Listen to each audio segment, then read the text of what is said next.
Everybody, welcome back to the Eerie Cast. With me is Chris and Paul, What- and I am what's up? James. What's up? What's up? What are you flipping around over there? What is that? My back scratch, huh? Back scratcher.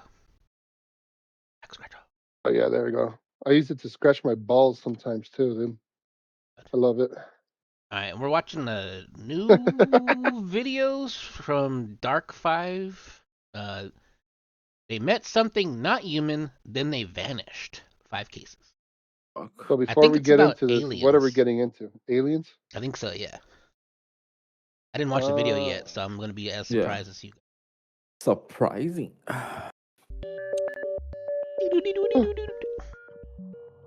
I've gone to walk aboard an alien ship. And there you go, Jimmy, some new shoes. I know. Need some new shoes. Some New On a storm Balance. last night in 1980, 32-year-old Granger Taylor left a note on his bedroom door.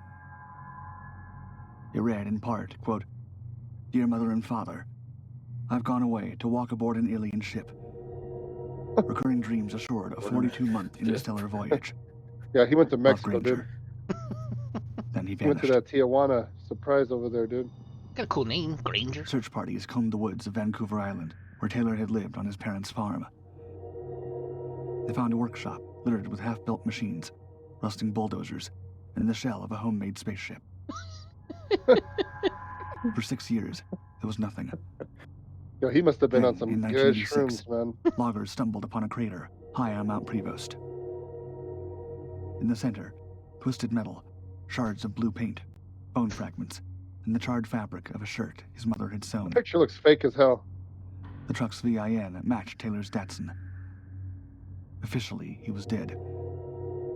But Killed unofficially? in an explosion so large, it tore Yeah. a crater in the forest floor, with a blast area 600 feet across. Damn. Unofficially, his legend was just beginning. Granger Taylor had been a kind of folk engineer, a dropout prodigy from the town of Duncan, British Columbia. By 14, he was rebuilding engines. By his 20s, he rescued a Canadian. derelict steam locomotive from the woods, But he built piece a by bomb, piece, pretty much. and restored it to full working order. Okay, do you guys ever... Wait, His Do you restored guys remember watching that movie about, like, the Martians or whatever coming to Earth, and there's, like, the crazy Attack- old Attack guy from and the Mars? kids? Attack from Mars? No, not that one. It's one where, like, the Martian... I think the voices were done by, like, Corey Haim and all that stuff. No, I don't think I've seen it. Uh, Fire in the Sky? no, it's like a goofy, like, kids movie. Oh, is that the one where the kid in the wheelchair gets fucking lit up by the aliens? And then at the end, they blow up the van that the aliens were jumping in? You ever seen that? No, I No, don't think I've no. seen that. I don't think it's the same... So in that movie, What? the old guy is like, "Oh yeah, I know what to do. We'll put some dynamite under their spaceship, and it'll launch them into space." I think that's what we're seeing in this video. I think he was in like a little homemade spaceship, detonated God knows how much dynamite or whatever to create a 600-foot crater, but he just fuck? didn't fucking make it. Didn't Man, make the it. elevator never left the first floor, dude. That's He's crazy. trying to reach for the stars instead. He reached for the How can he dirt. reach?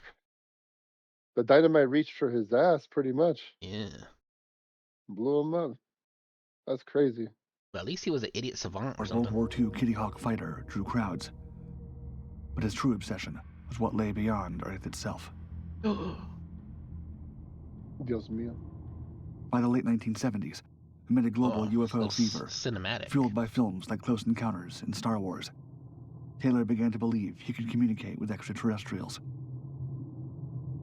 He built a spaceship from 2 satellite dishes, They say what outfitted it year with a it's wood supposed to stove, be? couch, and TV, and sealed himself I don't know. inside for hours, 86. communing, 86. as he said, Oh, 86. with voices from the stars. Yeah. I think His that's what he friends thought said, it was 86. eccentric, but harmless. He'd smoke, experiment with psychedelics, and talk about a Oh, well. mysterious invitation Oh, I there called you it. go. Did I not? Did I Yeah. not? from aliens Yeah. who'd chosen I him called to it, join yeah. them on a journey. He promised he'd be back in 42 months. He wore Nike shoes. That night in November, Granger stopped by Bob's Grill, Man, ate I'm dinner hungry. alone, and drove off toward A Mount Prevost, steak.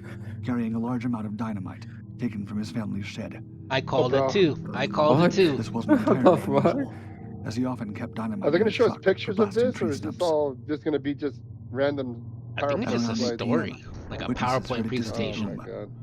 I never The knew sound about that this could have story, been but thunder yeah. or something stranger. He told his friend Robert Keller that the aliens would arrive in a storm, using the weather as cover for their ship. Some believe Granger planned the explosion himself, while others say it was an accident. But friends doubted both theories. Granger knew dynamite like he knew engines, and he was meticulous about safety. They also swore his truck had been painted pink. Huh? Yet police stated the fragments found in the What the blast fuck? belonged to a blue vehicle. For those who knew him, that detail mattered. It left open one last, strangest possibility: that the explosion wasn't an end at all, but a distraction. That the aliens had come, just as he said they would. Maybe he left exactly as he planned, through fire and storm, And then to they the place he'd blasted him. always dreamed of.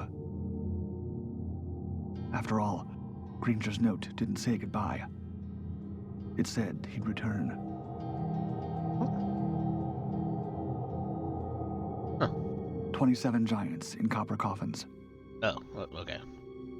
So he didn't make it. He They didn't. met He every didn't. night for Yeah, He no. never got back. He never came back. But they found his body, right? Apparently, I mean, they said they found bone fragments, but they never really said they found his I think body. he just blew himself up. Yeah, I think he just Yeah. blew himself up. He just fucking. I think he just blew himself. Yeah. 6 weeks. 80 men and women Crazy. in all. Scientists, museum curators, Stockton. editors, dreamers. They were preparing to follow a geologist into the side of a mountain to uncover a lost civilization of mysterious giants. But on the morning of the expedition, the man who had summoned them vanished. No note, no trace, no expedition. Is the same guy?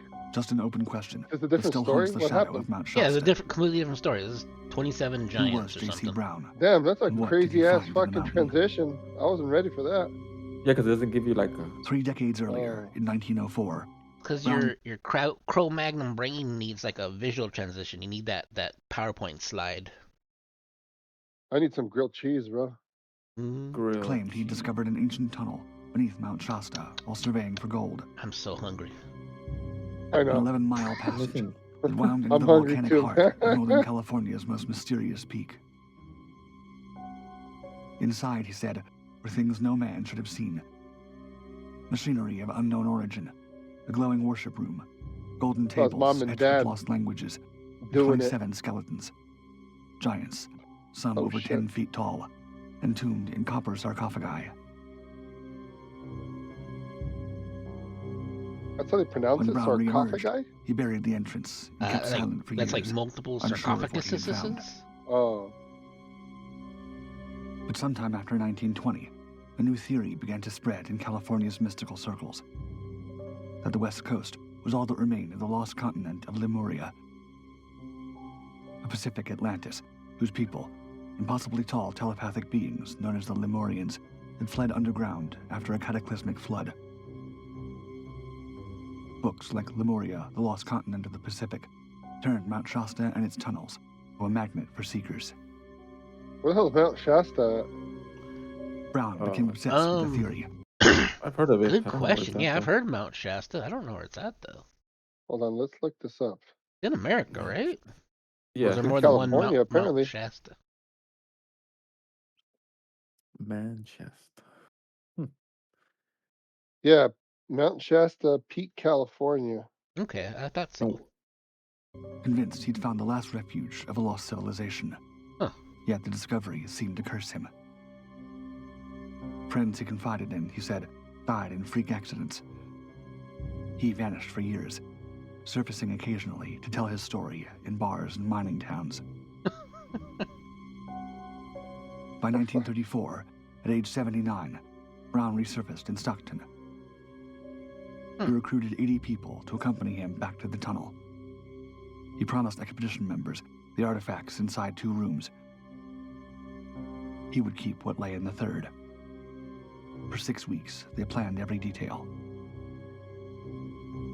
The night before the departure, Brown was in good spirits, He speaking of Lemurians as if they were old friends. By dawn, he was gone. He was one No of them. note, no tracks, no body. Just a vanished old man and a town full of broken believers. Some say he fled in fear. Well, Others pretty believe much he the was town silenced full by of secret losers. societies. A few still whisper that Brown was taken, invited back into the mountain by those tall beings with glowing eyes and silent It footsteps. kind of reminds me of that fucking mountain from Final Fantasy VII. After Where all, you get lost. stories of hidden Right. watchers You're going on in Mount Shasta circles. long Fucking predate shit. J.C. Brown. Mhm.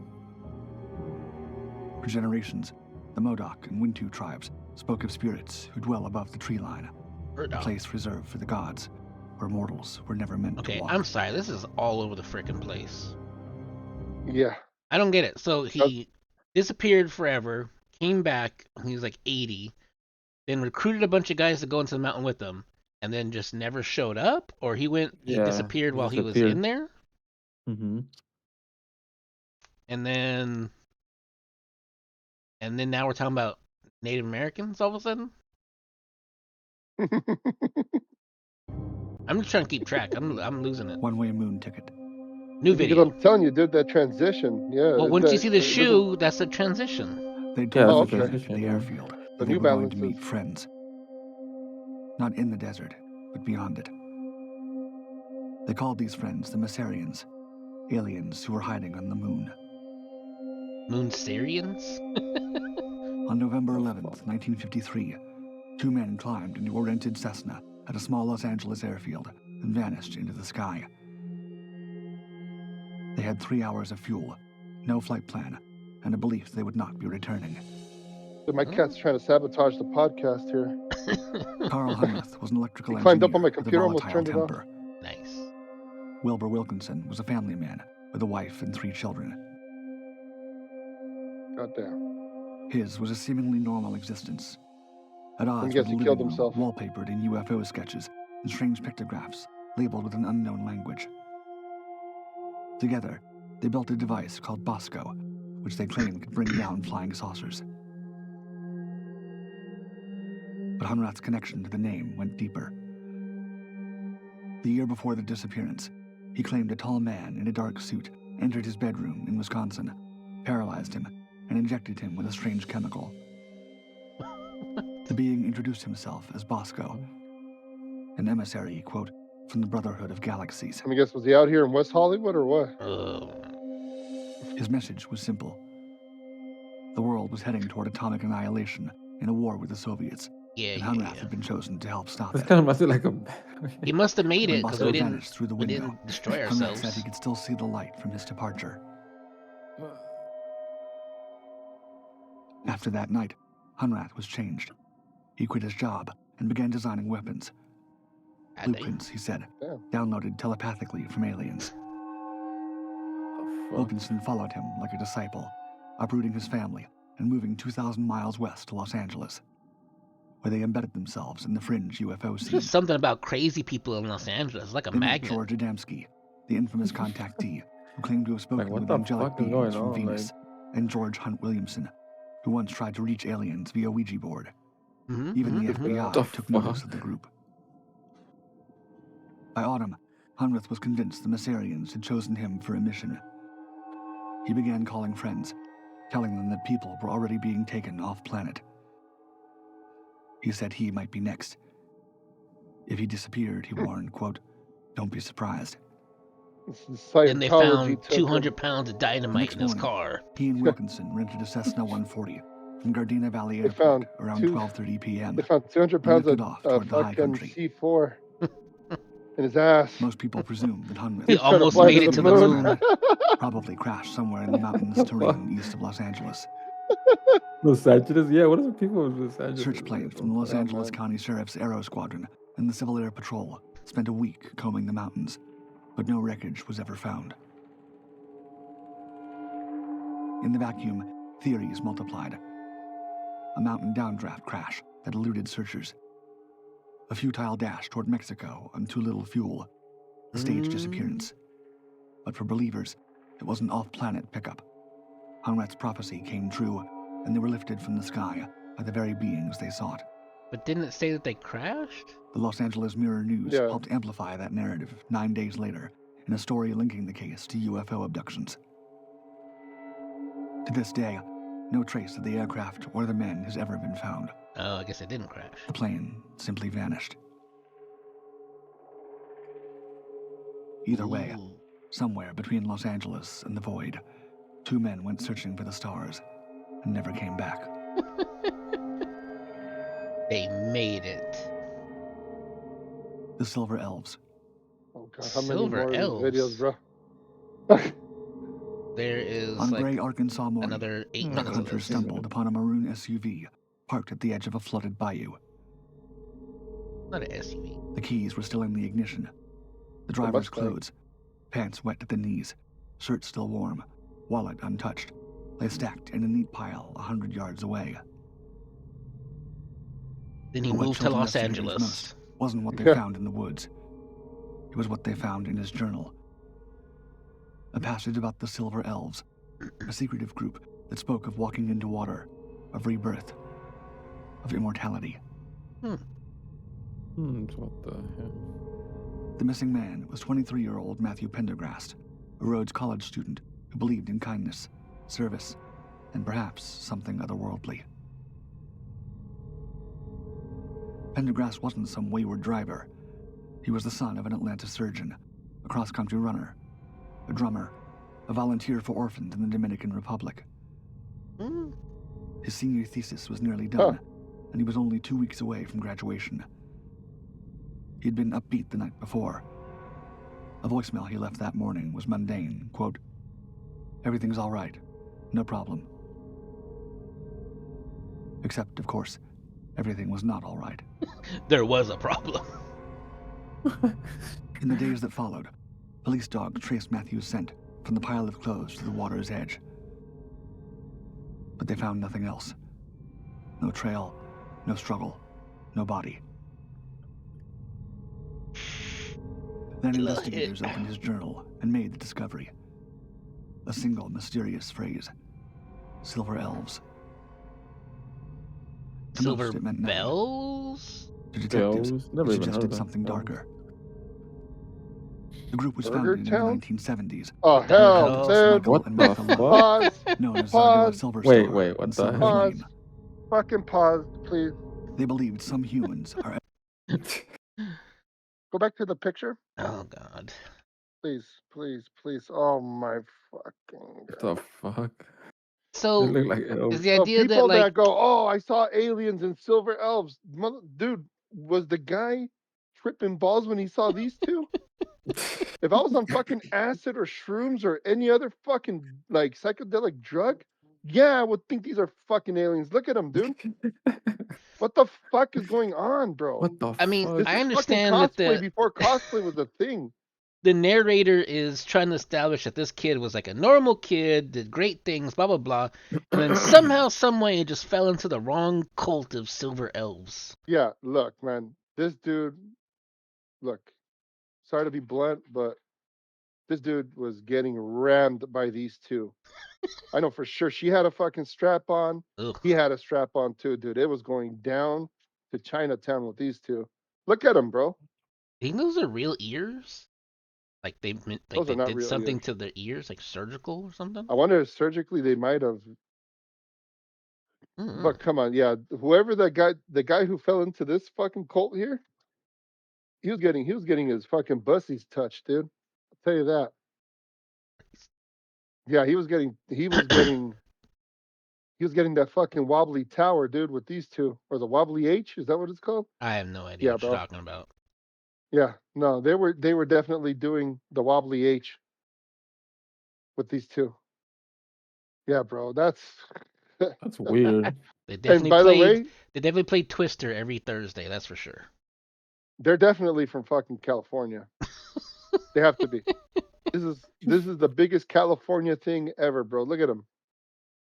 Is that like the underlying theme in this whole show? It's like then they California's moved to a California. fuck Like show. what? Yeah, that's California's where they all come to fucking just ultimately be crazy. This is like the only place you can be crazy with no repercussions, dude. Star and silver flame. They believed some humans are elves in spirit, born into the wrong world, destined to awaken and return to fairy through acts of magic, ritual, and transformation. They Members transformed claimed them an inside out. transcendent identity, seeking immortality through symbolic rebirth in water. In his journal, Matthew described lying down in freezing mud, imagining his blood crystallizing into ice. Investigators wondered if this was fantasy or a blueprint. A psychic hired by the police claimed she saw Matthew entering the water of the bayou, surrendering himself to a transformative ritual to be reborn as a silver elf. But Matthew's mother, Mary Ellen, never bought it. Quote, "He never folded his clothes in his life," she said. Investigators agreed. The scene felt staged, like someone wanted them to think he'd vanished into myth. There were darker theories. Drugs, a carjacking, even a corpse hidden in a Cadillac trunk. But none of it stuck. He's missing since The one thing 2000. everyone agrees on: Matthew was not the type to disappear. Not without a goodbye. Not without a reason. To this day, an electric candle still burns in the Pendergrass dining room window. A light for a young man who believed in magic, who sought wonder in words and water, and who may have found something or someone waiting in the trees. What the fuck, dude? The trees? What is UFOs. this? Trees? UFO. There we go. They found his car first, a dusty Volkswagen Beetle. His guitar resting in the back seat like a body. A box of unsold vinyl records sat on the passenger side, Those are CDs. several stamped with 3 letters. UFO. Play that record front to back, and it traces a route. Desert heat, roadside warnings, long empty highways, and a narrator who keeps staring skyward, wondering about visitors arriving in UFOs. The man who made them, Jim Sullivan, checked into a motel in Santa Rosa, New Mexico, drove 26 miles into nowhere, and vanished. And the strange thing is, he seemed to know it was coming. Jim Sullivan was not the kind of man who should have disappeared.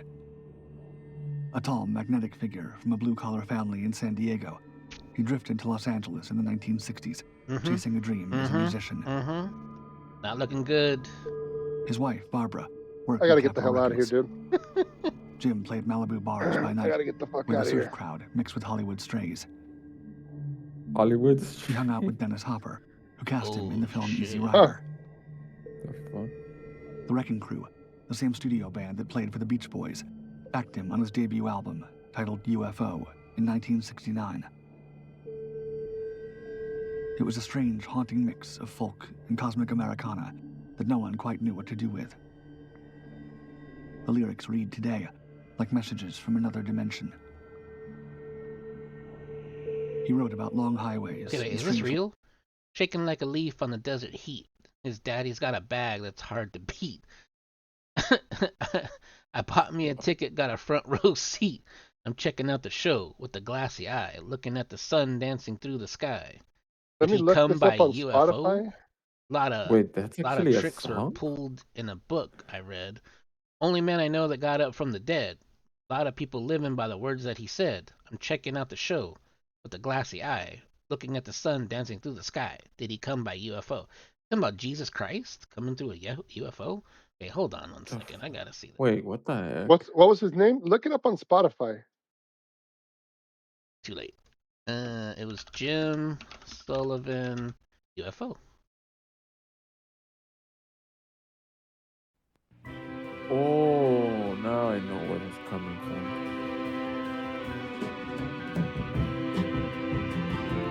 All rights reserved to Jim Sullivan and all that good stuff. Shaking like a leaf on the desert heat.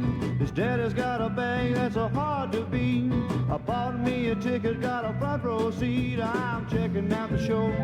I just finished watching Austin Powers. This is perfect for that movie. Looking at the sun dancing through the sky. Did he come by UFO? Pause it. That way That's we don't some get like copyright. yeah, that's some like what's the guy's name? Costello? Eddie Costello or something? Music? Lights. Yeah. About asking whether a visitor might come by UFO. What's the About a name? The Moody restlessness he Blues couldn't used to play name. like that too. Remember The that road band? pulling one way, Yeah. the sky Nights pulling in the White other. Satin. Yeah, same Eric style. Costello? The album wasn't a gimmick. Dang, I just watched the Friend movie said too. Sullivan was deeply fascinated by the idea of extraterrestrial life. Yet success always hovered just out of reach. By 1975, his marriage was unraveling. His career stalled. He believed no. a fresh start in Nashville would save him.